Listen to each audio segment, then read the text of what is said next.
Hey, Don. Hi, Scott. So, you've just been talking to us about swiping your ID card in a door, and this is a class about interaction design. What's the connection between the card in my wallet and the design of interactions? There are some fundamental principles about designing for interaction, and they apply whether it's a card, whether it's your hand waving in the air, whether you're using a device, and they're very simple. How do I know what action is possible? How do I discover how to do it?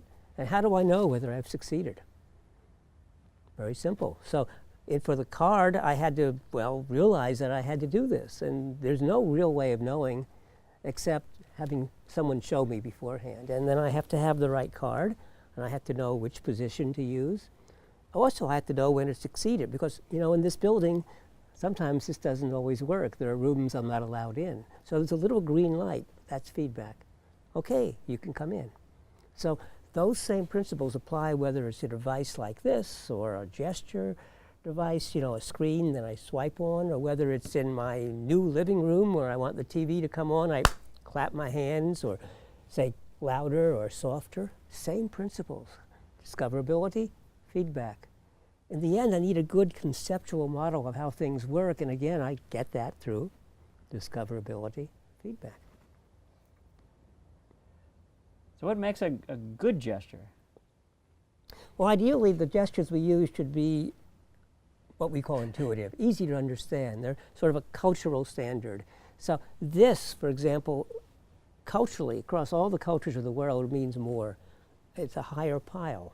You put more stuff, it gets higher. So this means higher, which also means more, which therefore means more sound or more light. So that means less in the same way. But other gestures are very arbitrary. And, I was trying to jump to an arbitrary one, but I'm not going to. Other gestures are more arbitrary, and sometimes they vary from culture to culture. And so you have to be careful in designing them. And the best way is if you could give some hint, some sign that this is the gesture that's required. If you have a picture on the screen, it's actually pretty natural to put two fingers on it and spread them apart to make it bigger, or squeeze them together to make it smaller, or even to rotate it this way. Those are natural, but most gestures, no. The total number of natural gestures is going to be 10, 20. Yeah, that means come here, but what else? Does that mean yes? Does that mean no? It's really quite arbitrary. So what does that mean? Which is the way they shake in India. They're very arbitrary. And here you have an artifact from the Mac culture. We were looking at a gesture earlier that seemed kind of confusing. Can you show it to us? This is a good example because it's a wonderful feature, but it's very arbitrary. In fact, I only learned about it today, despite the fact that I worked at Apple for 10 years, and I've been using Apple computers since the Apple II. So here I have a web page, happens to be my own, and it has the word interaction on it. And if I put the cursor on interaction and I take 3 fingers and I tap, look at that. Up pops a definition that says interaction, a kind of action that occurs as 2 or more objects have an effect upon one another, et cetera, et cetera. That's wonderful, but how would you ever learn that? I had to be told. And when should somebody use, given that a gesture like this can be hard to discover but is convenient once you're an expert, at least some of the time, how should people decide whether to use a menu or to use a gesture? Menus are wonderful because when you can't remember, you just click on the menu and there's a list of possibilities. But on small screens and on these beautifully laid out screens, they take up a lot of what we call screen real estate, a lot of space, and they often interfere with the task you're trying to do. Gestures are more fun, they're delightful, they're very powerful, but there's no sign of what they should do or where they are or how to move it, what to do. So why not have both?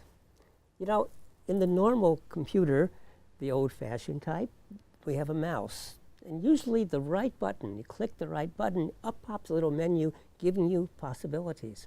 So why not on these screens have a gesture, maybe a long push, or something that's standardized. Whenever I do that, up pops a little menu that suggests, here are the gestures you can do to give you important advice or move to the next screen or whatever.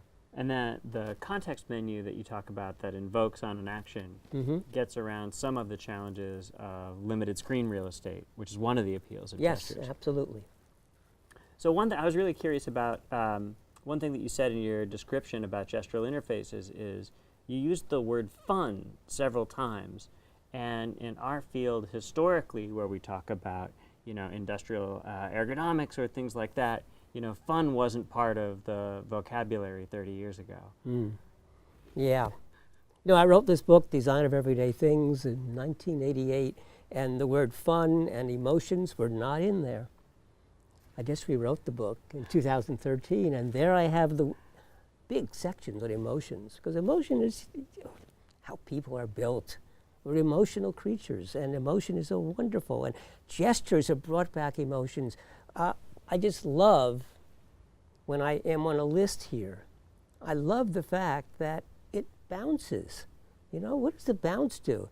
It gives me no information, but it's just kind of fun. And sometimes when I'm passing the time, I just bounce, or I push, how far can I get it over, And yeah, it's fun, it's delightful, it's pleasurable, and it's because of the gestures. Well, it's been really fun having you here today, Don. Thanks so much for joining us. Thank you, Scott. You're welcome.